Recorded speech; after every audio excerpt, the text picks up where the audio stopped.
The link between obesity and food is undeniable, however the nature of this causal effect has often been disputed. The prevailing belief that obesity is caused by overeating has shaped efforts to tame the onslaught of weight gain in the UK. To date, obesity has been driven by a litany of contributing factors, including poverty, sedentary lifestyle, and genetic makeup. Now researchers claim that the most important underlying cause of obesity is the consumption of processed foods, as opposed to overeating. A new study has claimed that overeating is not the root cause of obesity, arguing that processed food is a stronger determinant. Researchers of the study argue that the obesity epidemic is fueled by a modern dietary pattern characterized by excessive consumption of foods with high glycemic load.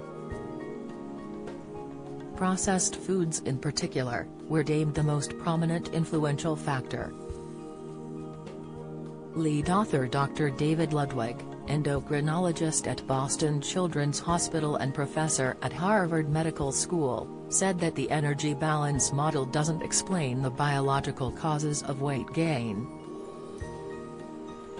You are 80% more likely to have a stroke at a certain time of day, research shows, he explained. During a growth spurt, for instance, adolescents may increase food intake by 1,000 calories a day. But does their overeating cause the growth spurt, or does the growth spurt cause the adolescent to get hungry and overeat? Modern dietary patterns are characterized by excessive consumption of foods with a high glycemic load, in particular, processed, rapidly digestible carbohydrates. These foods cause hormonal responses that fundamentally change our metabolism, driving fat storage, weight gain and obesity.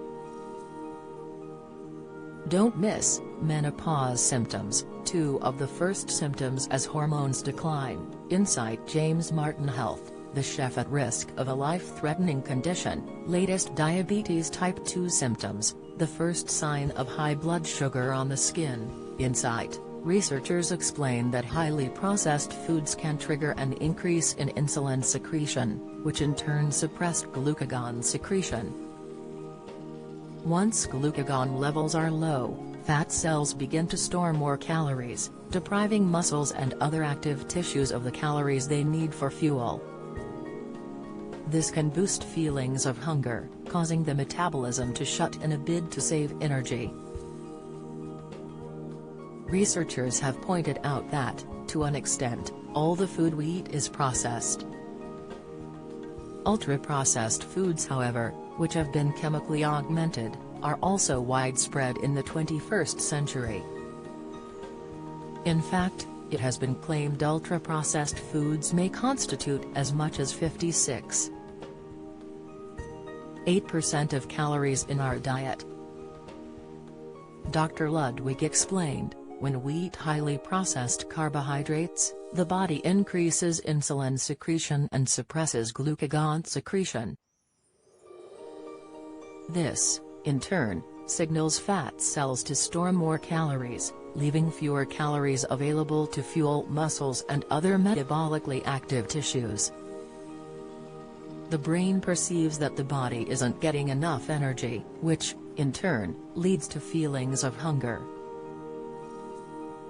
In addition, metabolism may slow down in the body's attempt to conserve fuel.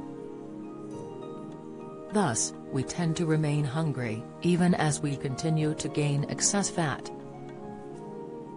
The findings come soon after an NHS study warned that weight gain during the pandemic put more people at risk of developing type 2 diabetes.